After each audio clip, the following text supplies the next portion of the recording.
for more on this. We want some more analysis on what's developing in the Middle East. We're joined now by Kian Tajbakhsh. He's an international relations professor at New York University. He's also a fellow at Columbia University's Committee on Global Thought. He was also held as a prisoner in Iran for his political activism from 2009 to 2016 and was released as a result of the Iran nuclear deal. He joins us today from New York. Thank you so much for making time for us.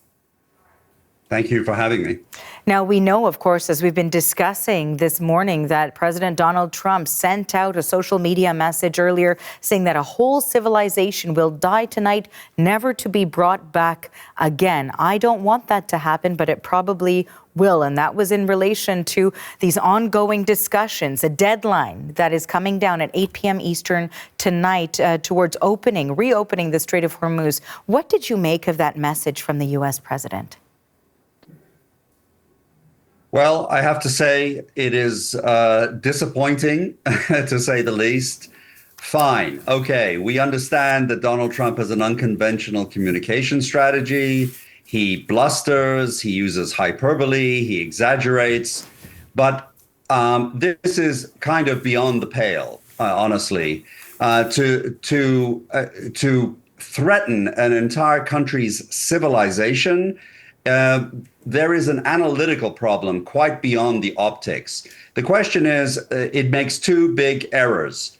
The first error is that President Trump has claimed in a number of communications that there has been regime change in Iran. This is patently untrue. We know who's running the country. We know their names, and they are not new faces. They're not reasonable faces. As far as the Americans are concerned. They are hardened members of the security state that have been around for decades. The issue about bombing Iran back to the Stone Age is also analytically flawed. Okay, one could say he wants to threaten the regime. But what he seems to not understand, which is absolutely surprising to me at this stage, is that he seems to be threatening. He doesn't understand that he's threatening the wrong people. The regime in Tehran does not care about the infrastructure. This is not a national regime that represents the national interests of the entire 90 million people of Iran. They represent only 15 or 20% of the population, and they only want to survive. And they have said, these are the leaders, these are the revolutionary leaders, they have said they will leave a scorched Iran before they leave the regime. So as far as President Trump is concerned, I don't quite see what the point of this threat is, apart from turning millions of Iranians against the American position, because it simply is not going to frighten or make the Iranian regime leaders step down. And finally, I would just say that the idea of putting Iran back into the Stone Age, if he really wants to hit power plants, I mean, the only people who will suffer will be ultimately people who are civilians and people who may have, who hate the regime. So I find it's counterproductive. And of course, with that, we know that, to your point on whether these errors have been made, is it a miscalculation or a confused position by the U.S.?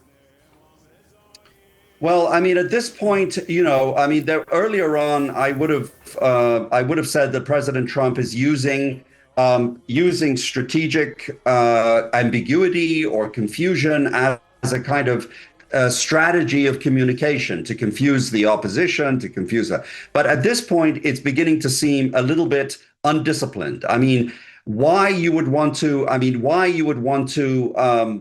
attack a civilization and make these threats shows he doesn't understand the nature of power in the regime currently. And of course, what Iranians are seeing is they're turning against, it's working against the American position, because he's turning a lot of Iranians who dislike the regime to rally around the flag, simply maybe only because of this particular problem, which is that they are seeing the Iranian regime controlling the Straits of Hormuz And the American position is not being able to deal with this. And what millions of Iranians are thinking is, oh my goodness, we're going to be living with a empowered regime, but with very little infrastructure. We're going to be poorer.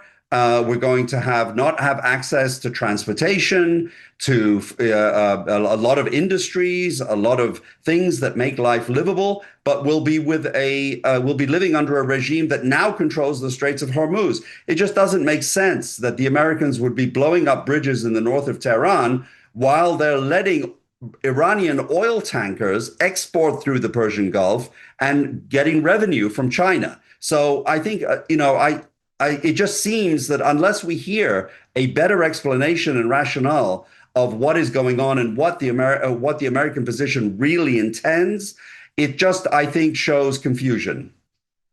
I want to ask you too, in terms of the response from the international community. We just played our remarks from Canada's Prime Minister to the most recent social media post from Donald Trump, where he said that he expects all parties who are involved right now to respect international law when it comes to engaging with this conflict. And that is sort of a similar message that we've seen from many international leaders. However, if a statement like this had been said by another country, how different might the reaction be? The complete destruction of a civilization, an expletive-laden message as well that ends with praise be to Allah, and also sending a civilization back to the Stone Ages. I mean, how do you analyze or observe the reaction from the international community? Well, I think the international community and the politicians do react in two different ways. They have to react to the rhetoric, which, as I have said, in my view, is undisciplined, unnecessary, and unnecessarily insulting.